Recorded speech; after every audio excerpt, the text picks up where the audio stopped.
Berry the little snail and Dolly the ladybird play with their forest friends in their happy little world. Dolly the ladybird and Berry the little snail, always fun games to play, always a brand new tale. Berry and Dolly say, what will we learn today?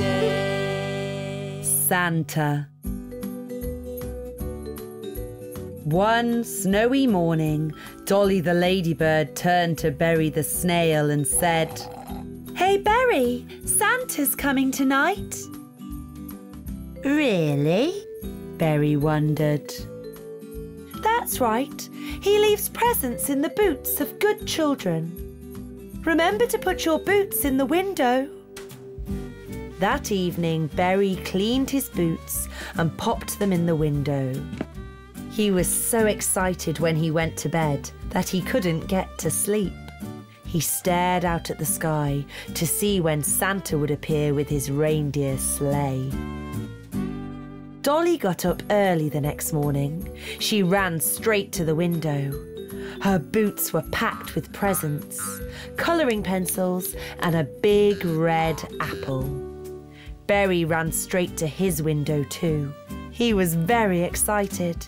He couldn't wait to see what Santa had brought him. But oh dear, his little boots were empty. Berry was so upset that he didn't see the huge red parcel in the other window. He looked inside his boots again and again. He shook them upside down, but there was nothing in them. He was so sad that he decided to run away. "Santa didn't bring me anything, but I've been such a good little snail." Dolly went over to Berry's house. "Hello!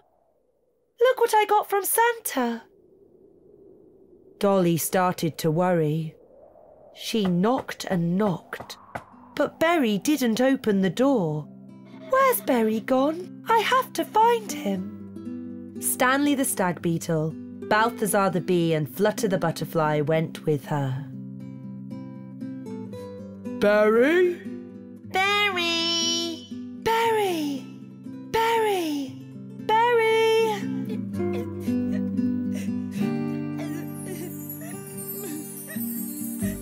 It was getting dark by the time the four friends found Berry. He was sitting on a tree stump and crying. Dolly ran to him. "What's wrong, Berry? What happened?" Santa didn't bring me anything, but I've been such a good little snail." "Don't be silly.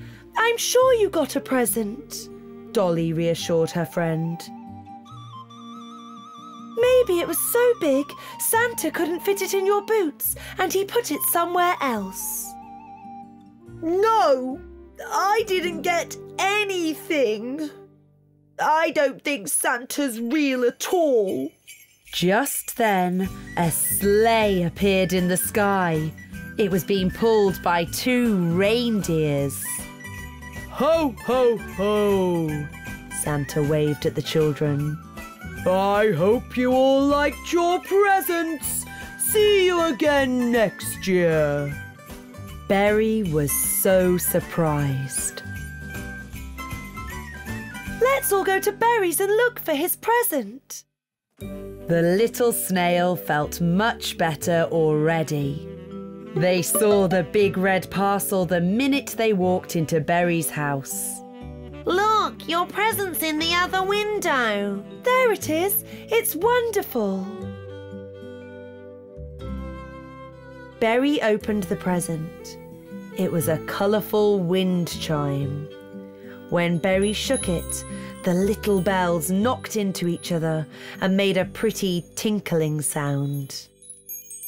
"It's beautiful." Stanley fixed the wind chime by the door and they all said goodnight to Berry. Berry jumped happily into bed and fell fast asleep to the tinkling of the chime.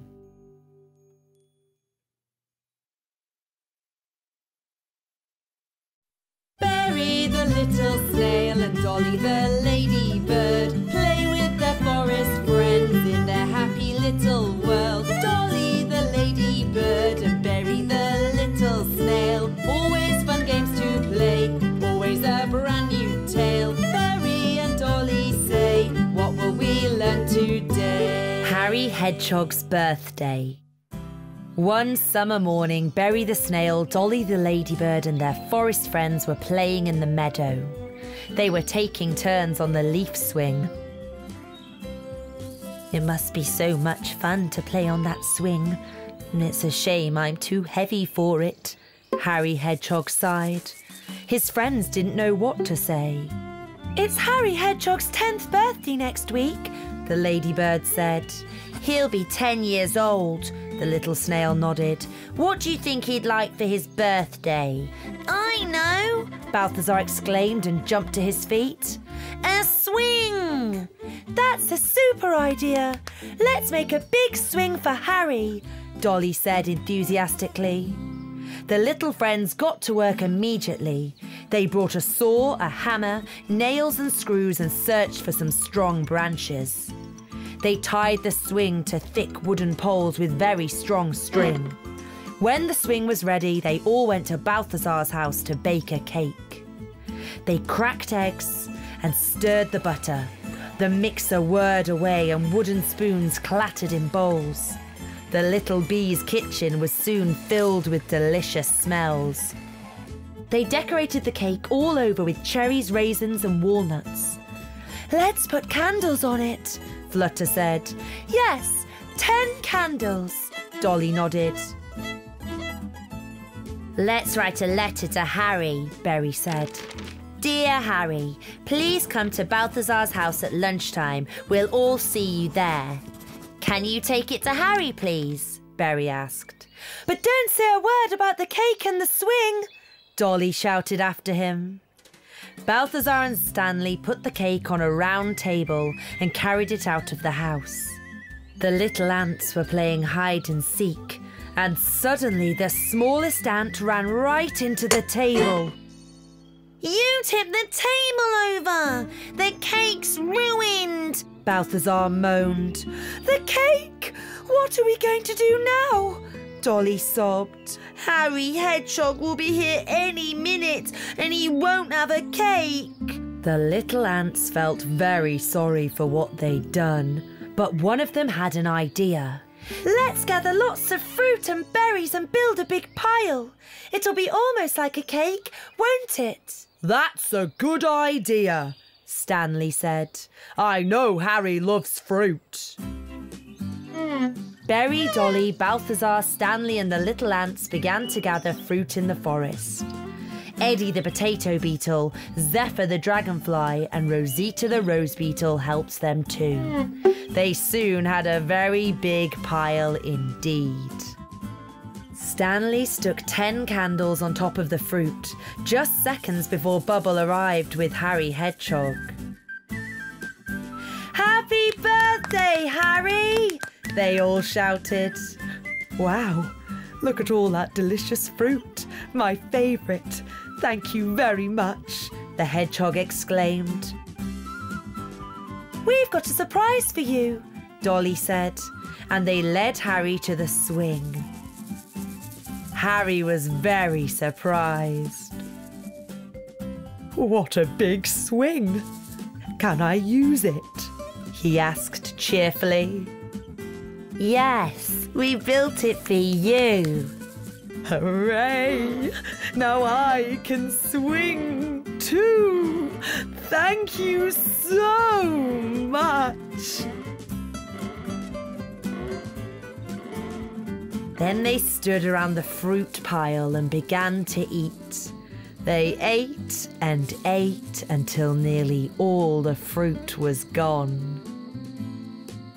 They stuck the leftover apples and pears on Harry's spikes, and he took them home to his mossy house. Harry went to bed with a happy smile and looked forward to tomorrow, when he'd swing with his friends again.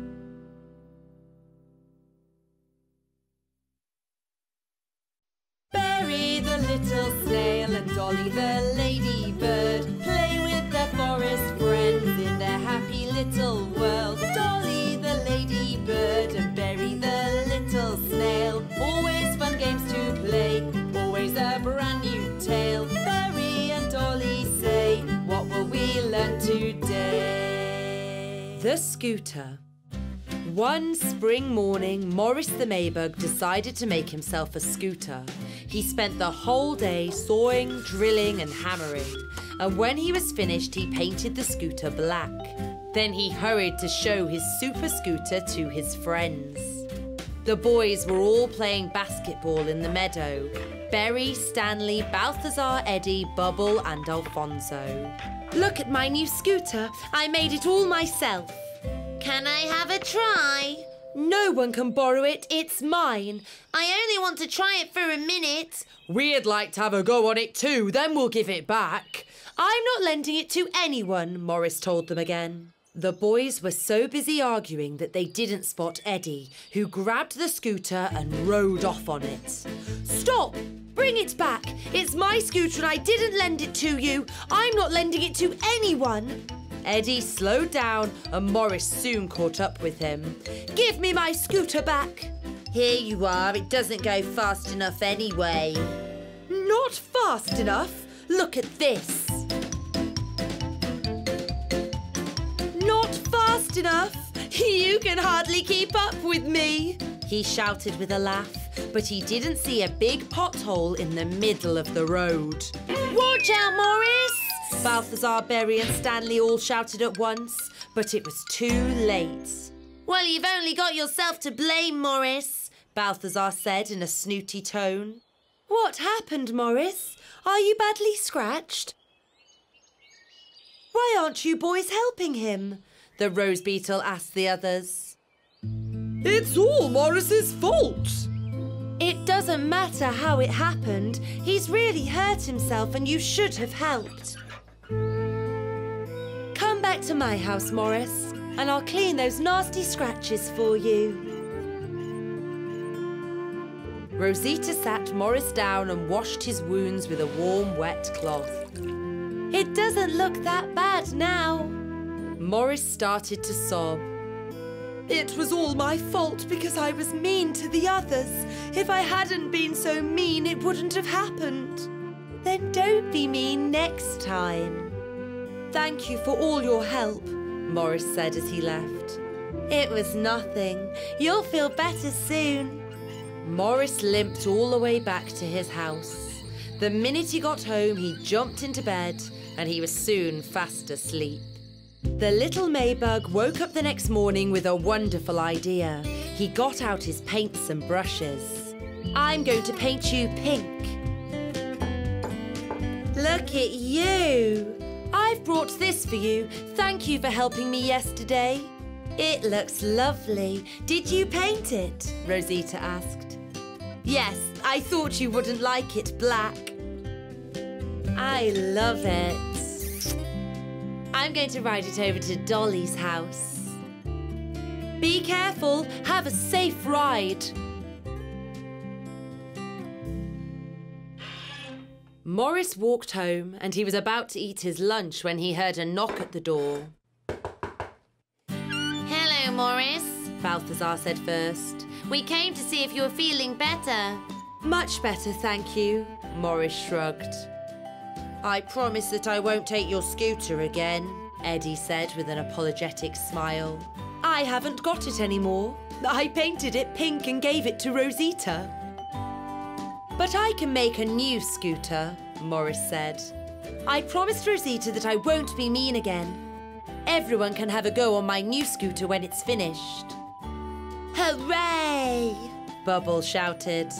Now would you all like a piece of apple pie? I baked it myself. Morris soon finished the new scooter. He painted it dark green. All the friends gathered in the meadow the next day and took turns to have a go on the two scooters.